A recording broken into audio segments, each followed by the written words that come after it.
नमस्कार दोस्तों, let's study with Mata Prasad में आपका एक बार फिर स्वागत है।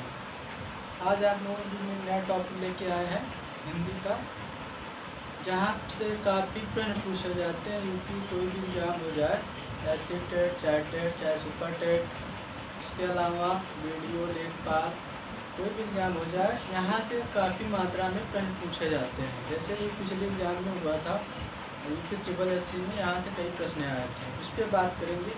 काफ़ी बच्चों को परेशानी होती है तत्सम और तद्भव कैसे पहचाना जाए। इसके लिए एक ट्रिक लेके आए हैं, जो आप इन नियमों को फॉलो करके आप ये पता कर सकते हैं इसमें से तद्भव कौन है और तत्सम कौन है। हालांकि ज़्यादा नियम नहीं है, 6 से 7 नियम बताए जाएंगे, और जहाँ से आपके लगभग 10 से 12 क्वेश्चन क्लियर हो जाएंगे। सबसे पहले दिक्कत ये है कि बच्चे एग्जाम में तत्सम और तद्भव साथ में दे दिया जाता है, इसमें पहचानने के लिए दिया जाता है, तो वहाँ पे बच्चे स्किप करके आ जाते हैं प्रश्न को। लेकिन इस नियम को पढ़ने के बाद आप तत्सम और तद्भव को आसानी से पहचान सकते हैं। चलिए स्टार्ट करते हैं। क्या है कि तत्सम और तद्भव पहचानने के ट्रिक जो हमने यहाँ पे अभी बताएंगे सारे के सारे में, आप लोग नोट डाउन करते चलिए। बताया जा रहा है कि 6 वर्ड जो होता है, 6 वर्ड का प्रयोग सामान्यतः तत्सम के लिए प्रयोग किया जाता है। कहीं भी हिंदी में कहीं भी आप 6 वर्ड जिस वर्ड में लिखा होगा वो आपका तत्सम वर्ड होगा। और इसी तरह का बताया जा रहा है, जबकि 6 ये जो वर्ड है तद्भव के लिए प्रयोग किए जाते हैं। बात करें एक बार फिर से, 6 वर्ड का प्रयोग सामान्यतः तत्सम के लिए यूज होता है, प्रयोग होता है, जबकि ख और छ में छाता वाला, और यहाँ छ में छतरी वाला, छ का प्रयोग तत्सम के लिए, और ख और छ छाता वाला छ का प्रयोग तद्भव के लिए किया जाता है। जैसे यहाँ दिया गया है अच्छवाट, ये देखो यहाँ पे 6 वर्ड मिला है हमें, मतलब ये तत्सम है। ये क्या है आपका, ये तत्सम वर्ड है। जहाँ पे 6 वर्ड दिख जाए वो आपका तत्सम कहलाएगा। और जिस भी वर्ड में, जिस भी शब्द में आपको ख या छ छाता वाला छ दिख जाए वो आपका तद्भव कहलाएगा। मतलब ये आपका क्या है, तद्भव। प्रश्न कैसे दिया जाता है, अच्छवाट का तद्भव क्या होगा, अच्छवाट का तद्भव क्या होगा। इस तरह से आपके 4 विकल्प दिए जाएंगे, और वहाँ पे एक अखाड़ा दे दिया जाएगा, और अखाड़ा में लिखा रहेगा, तो आप समझ जाना ये क्या है, इसका तद्भव है, तत्सम का तद्भव है। इसी तरह क्षेत्र 6 से छत्री वाला 6 से चल रहा है कि ये क्या है, हमारा तत्सम है, और इसका तद्भव क्या होगा, ये तत्सम है, और इसका तद्भव क्या होगा, खेत है।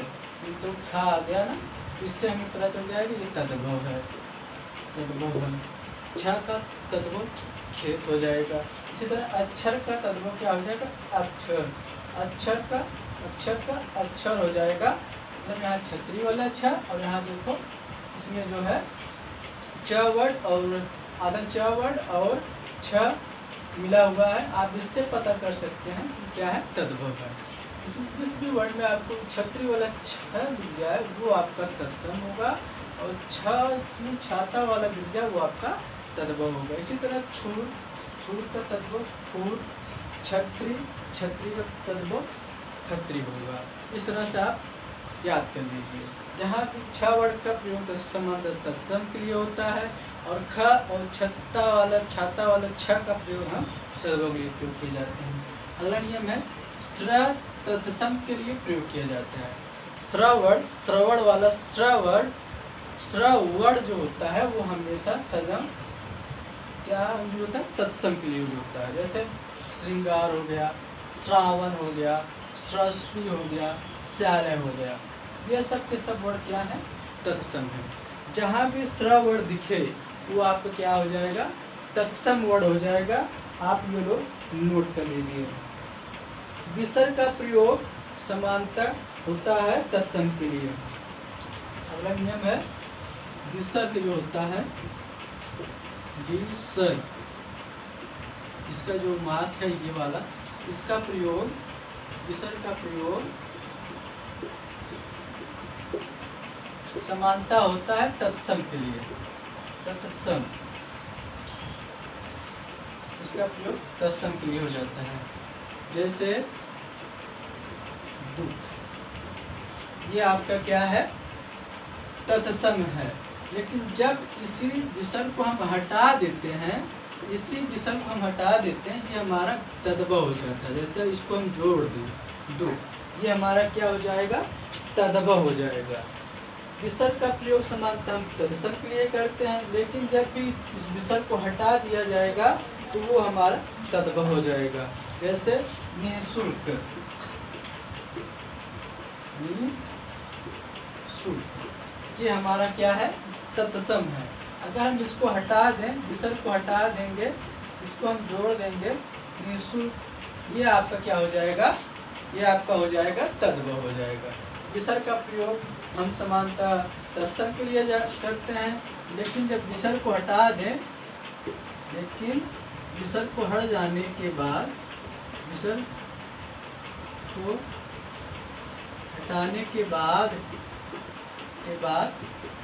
तद्भव हो जाता है। जब हम विसर्ग को हटा देते हैं तो तद्भव हो जाता है। विसर्ग के अगर है तो वो हमारा क्या है, तत्सम है।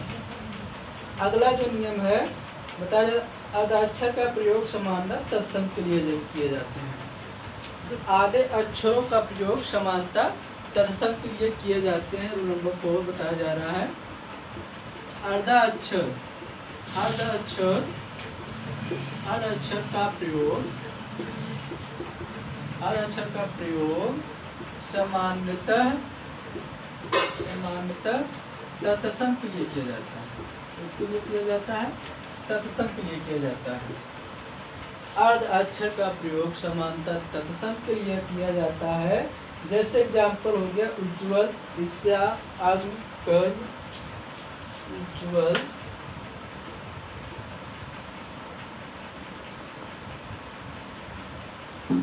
उज्ज्वल हो गया,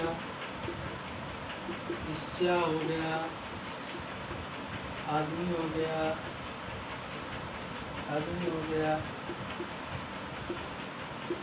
कर्म हो गया, ये सब के सब, तब जिसमें भी आधा अक्षर जुड़ा रहेगा वो हमारा तत्सम होगा। अर्ध अक्षर वाले, जो आधा अक्षर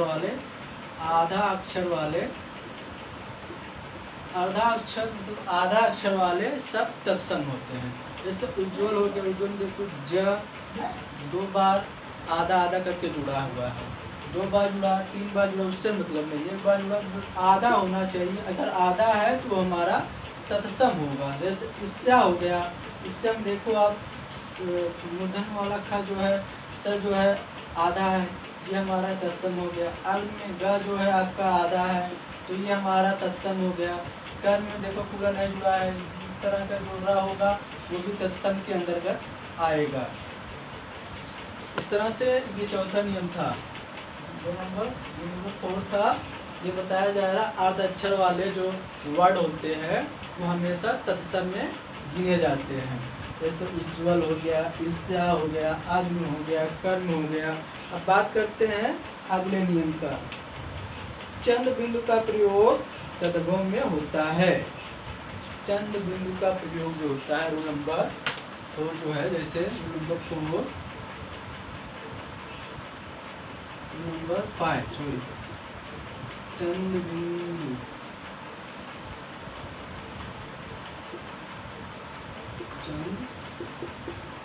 बिंदु वाले अक्षर का प्रयोग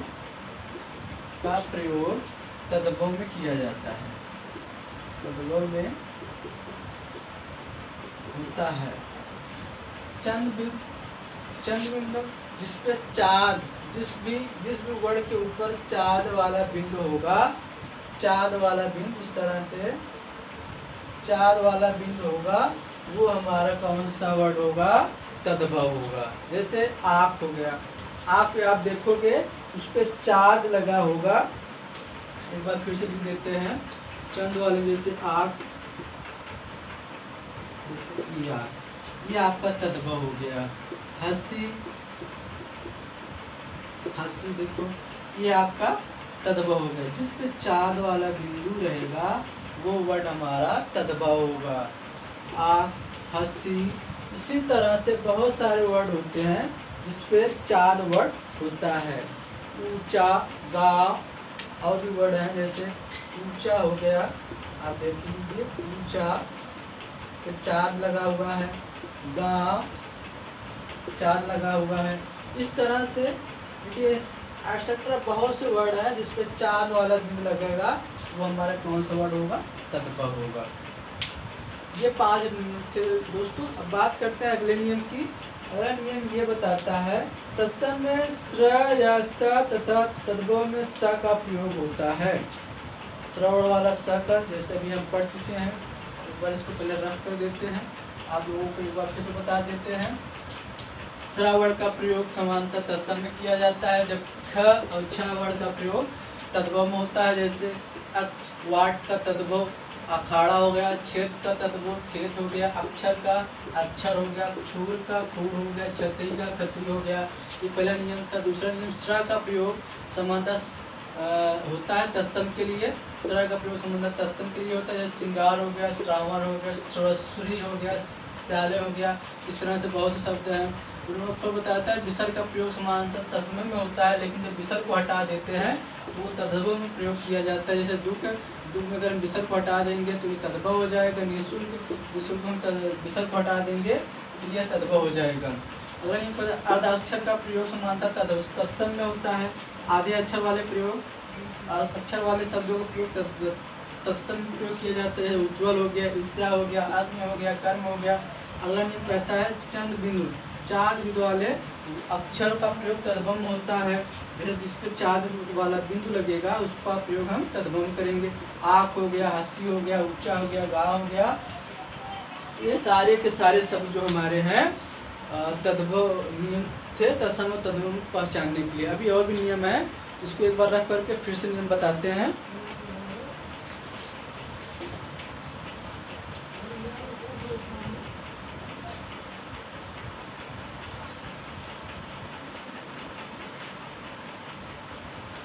इस तरह दोस्तों आप इसको लिखते चलिए, नोट्स बनाते चलिए, और भी नियम है उसको भी नोट करिए। इसी तरह अगर आप वीडियो चाहते हैं तो चैनल को आप सब्सक्राइब कर लीजिए और अपने दोस्तों के साथ शेयर कर दीजिए, ताकि और भी लोग इससे जुड़ सके और भी लोग इसका फ़ायदा उठा सके। इसलिए आगे टेट और सुपर टेट का एग्ज़ाम होने वाला है, सब के लिए हेल्पफुल होगा। रूल नंबर 6 की तरफ चलते हैं, 6 की तरफ चलते हैं। तत्सम स्र या सा का प्रयोग किया जाता है। रूल नंबर 6 बताता है तत्सम में स्र या तत्सम में स्र या स बड़ा वाला स का प्रयोग किया जाता है, जबकि तद्भव में छोटा वाला स का प्रयोग किया जाता है। ये तद्भव के लिए है और ये दोनों स तत्सम के लिए है।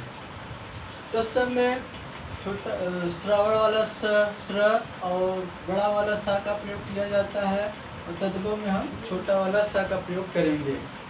जैसे एग्जाम्पल ये श्राद्ध, एग्जाम्पल श्राद्ध, जैसे श्राद्ध। तो श्राद्ध ये तत्सम है क्योंकि यहाँ पे श्रवण वाला स आया है, तो इसका तद्भव क्या होगा? श्राद्ध।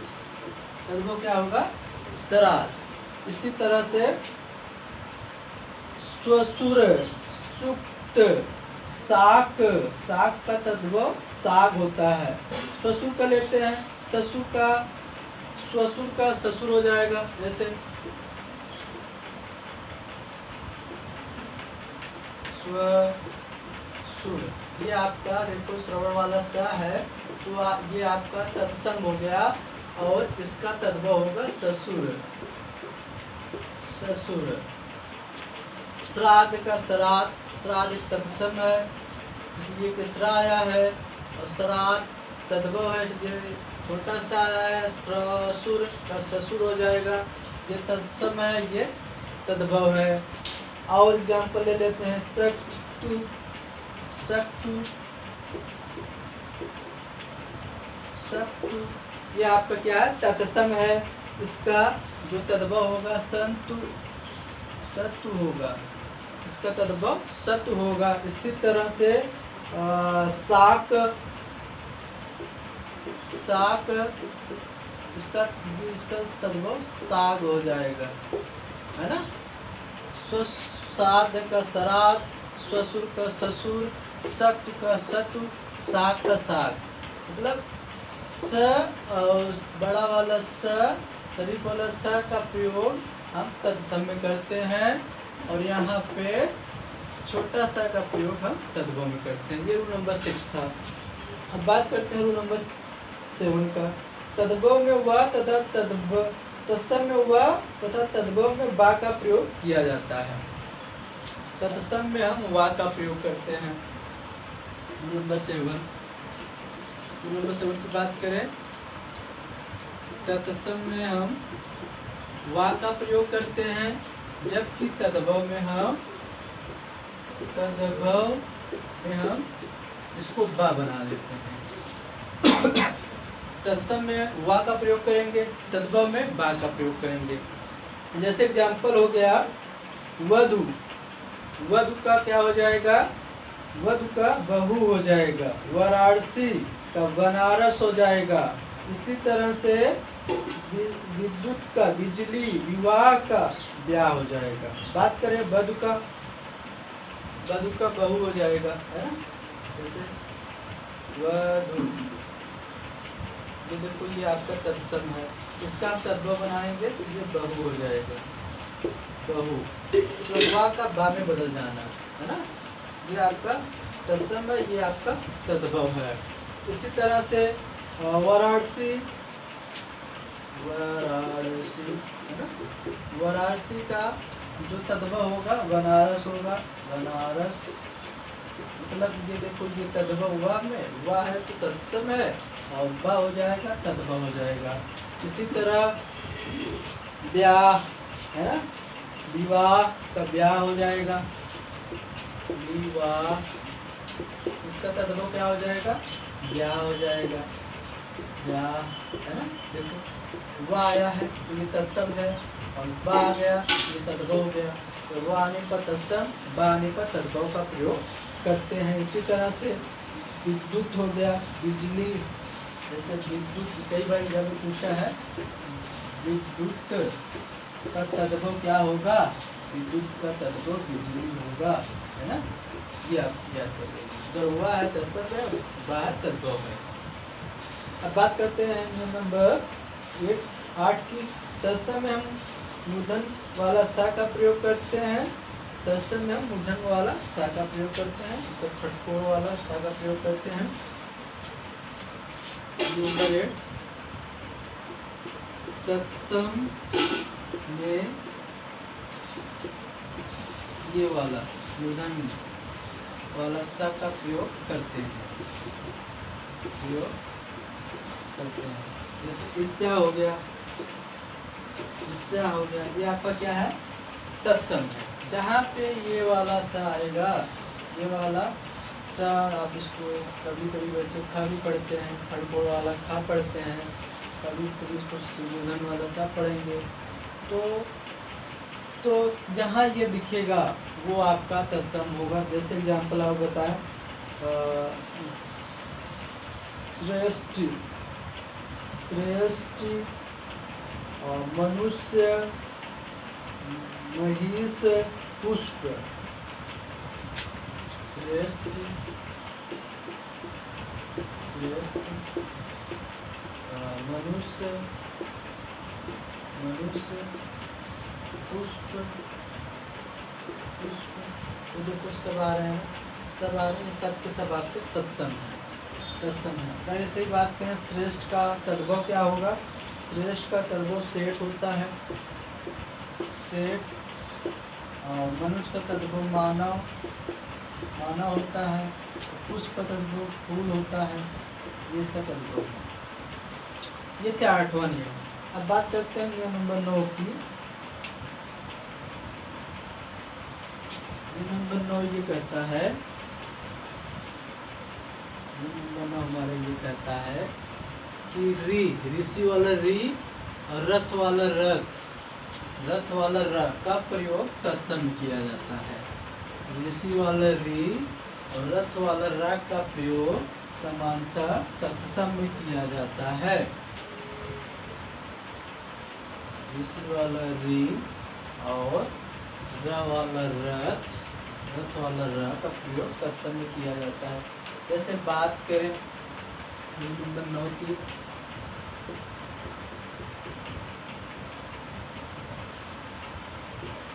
ऋषि वाला रे और रथ वाला र का प्रयोग